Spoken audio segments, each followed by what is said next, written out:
We are starting to question now, will Xenoverse 3 have CAC? You might be thinking, yo, this is a no-brainer, but there's actually a room for discussion with this whole topic. So in my last video, I really just talked about a couple of things that I'm concerned about with the game and a bunch of things I'm super excited for, but I got a bunch of comments. I love discussions, all right? I love when people just discuss, and there was one comment, all he said was, no CAC, all right? No CAC. Basically, I have no CAC, but that's a different topic, but no CAC, referring to Xenoverse 3. He is basically just letting me know, by the way, there's going to be no created character. And at first, that seems ridiculous, right? And everyone kind of agreed, like, yo, that's stupid, right? This guy right here said, either you're blind or you're blind. John 1000 is a CAC. Every single Xenoverse game had a main character. He's the main character. But then, the guy who said no CACs, his name is Paul Wills. I'm going to just call him Paul. Paul said, look at the pinned comment. It says, yes, there is customization. Specifically customization, not creation. The Steam page also tells you you're a part of the Great Saiyaman Squad. You think you're going to be able to create your own Namekian or Android or Frieza race character and have them under the Great Saiyaman Squad? Okay, keep thinking that. He also said you're an idiot if you can't see they are specifically avoiding the words create or creation for a reason. That's the pinned comment on the trailer. It specifically says customization, not creation. And when I read that, at that moment, I was like, oh shit, like he has a point, right? Like he has to have a point here. That's when I replied. I didn't even see that. Like, I just saw the pinned comment on the official trailer. It's definitely weird, but I could see them locking us in as just one character who's like a Saiyan/human hybrid, just for the story, especially considering John 1000 and Jane 1000 are both created by Akira Toriyama. But someone said before that they can't really just ditch the main selling point of the series, especially in the third game. That literally just does not make sense to me. And he also agreed that it doesn't make sense to him either. But ask yourself, why would they feel the need to confirm customization in a game that obviously has it? So that's basically what we're going to talk about real quick. I pulled up all the trailers for each Xenoverse and also the PlayStation Store page for each Xenoverse. I'm going to show you guys what he's talking about, and I'm also going to give my opinions, and I want to hear what you guys have to say about that too, alright? Are you ready? So Dragon Ball Xenoverse was announced at E3 11 years ago, apparently. New generation of Dragon Ball, blah blah blah, strong immersion, blah blah blah, new world setup, original battles, an unknown fighter. Look at him with his uniform, cape and scatter. Who is he? And they're referring to this guy right here. This is the first time we've ever seen a CAC. Of course, I'm sure many of you love CAC and seen it many times, but this is the first time we actually got to see, and they refer to him as an unknown fighter, okay? They don't have any comments here talking about anything, just letting us know that this is a unknown fighter. All right, so let's go to Xenoverse 2 now. Xenoverse 2 was announced in 2016, which is about 10 years ago. The description says basically nothing about the game, but that's why this is so weird to me. In the newest trailer for Xenoverse 3 that came out literally like not even 5 days ago, 3 days ago at this point, we're not going to rewatch the trailer, but we do know that John 1000 is in it. Like, this is our CAC, right? We know that he's the playable character, and we figured that we would just be, he's kind of just like a placeholder. We would make our own character, and that would replace John 1000. But the comment that literally Bandai says right here, top comment, and yes, there is character customization. And that's what Paul was referring to earlier, this comment right here, this pinned comment from Bandai themselves saying, yes, there is character customization. We know there's character customization. Why do you have to tell us that? You're trying to be sneaky with your words. Like, yeah, we know there's character customization, but why aren't you saying character creation? All right, like we've had in the past 2 Xenoverses.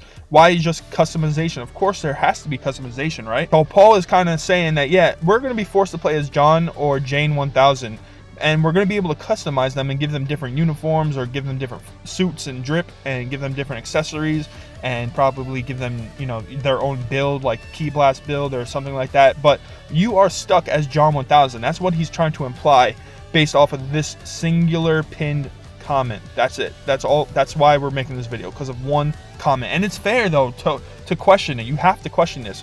So let's go now from YouTube. We're gonna go look at the PlayStation Store descriptions of all the Xenoverses. So let's start with Xenoverse 3. We're gonna go all the way down, and we have a new description. It says right here, is a completely new Dragon Ball experience where you decide the hero you want to be in an unexplored Dragon Ball world. Step into a brand new Dragon Ball universe filled with unique original characters brought to life by Akira Toriyama. Doesn't give us a whole lot about, you know, if there is going to be CACs or not.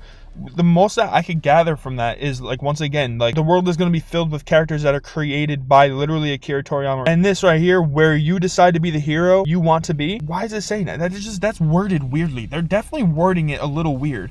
But let's go to the Xenoverse 1 page. Fuck it. Let's go to the Xenoverse 1 page and read what they have to say about this game. So right here, the latest Dragon Ball game lets players customize and develop their own warrior from 5 races, including male or female. Create the perfect character, learn new skills, and train under the tutelage of your favorite Dragon Ball characters. There's not much to talk about. It literally says lets players customize and develop their own warrior from 5 races. We know just off of this that we have CAC, bro. We have CACs, including male or female. You're allowed to make a character from 5 different races and customize them. And then we go to the Xenoverse 2 page. Let's see what they have to say. Dragon Ball Xenoverse 2 is the ultimate Dragon Ball gaming experience packed with thrilling action, epic battles, and endless customization options. Create your own character. That's all we gotta read right there. Create your own character. So we had Xenoverse 1 and Xenoverse 2, their description talking about creating characters. Now, why is Xenoverse 3 not saying the word create? I mean, yeah, they're using the word customize, and they're saying you get to decide what the hero you want to be, but they're not saying you get to create characters.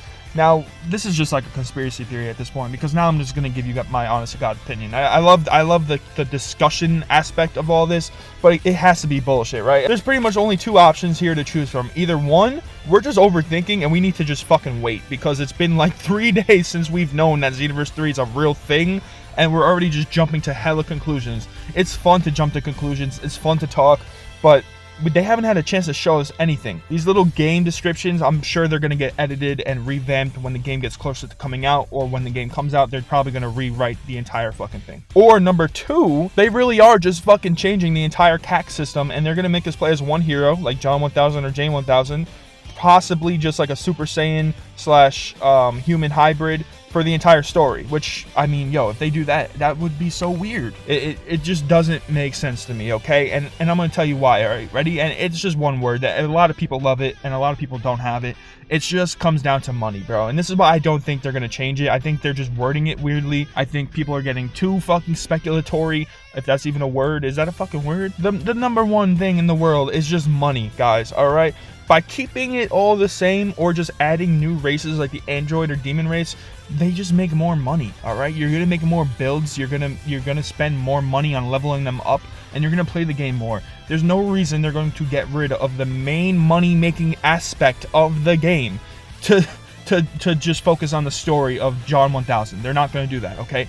You realize why Xenoverse 2 is so successful for them and why they're making a number 3? It's because it makes them a ton of money, bro. You have about fucking 8 builds. You have a Namekian, a Saiyan woman, you have a fucking human, a Majin race, and then a Frieza race. They're all level 180. You definitely probably went to Tosak and spent that fucking money on him. You definitely maxed out your character and gave Bandai about $100 per fucking character. Stop acting like you didn't do it. And they love that. And that's why they're going to keep that there, bro. They're going to make sure that you spend as much money as possible. They're going to add more races. They're going to probably add the android race. They're probably going to add a demon race. And you're going to spend more money. There's no reason for them to drop the money-making aspect of their game. You think they made most of their money off the DLCs? Hell no, bro. They know damn well you're making new characters and spending OD money, and they're not going to fucking stop that out of nowhere just because, like, hey, yeah, we want to focus on the story. I know a lot of people in that comment thread were kind of getting mad at Paul, calling him stupid, calling him an idiot, but he did pose a fair question, all right? Why are they wording it like that? It's weird. But yeah, I just want to talk about that and maybe alleviate some fears and just start a discussion. Do you guys think that they're actually going to remove CAC? I really think not. I think they just want their money, and they're going to make sure we spend our money as much as we possibly can. So what the fuck's the point of getting rid of the main money making thing? Thank you so much for all the support. I'll see you guys next time. Peace out.